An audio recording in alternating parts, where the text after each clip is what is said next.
Oh guys, morning. Kumusta kayo dyan?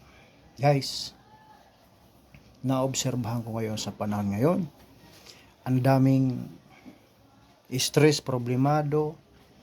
Kaya mas maganda sana yung mga katulad yung mga nagko-content laging gagawa ng comedy, patawa. Kaso problema sa akin guys, hindi bagay mag-comedy.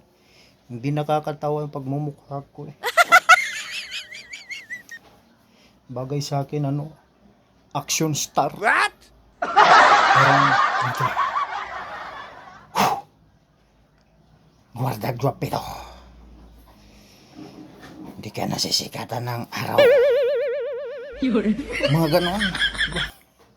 hindi hindi talaga bagay mag-comedy si Guarda Guapito eh. Anong hindi sisikatan ng araw itang halin nga? Oh my God!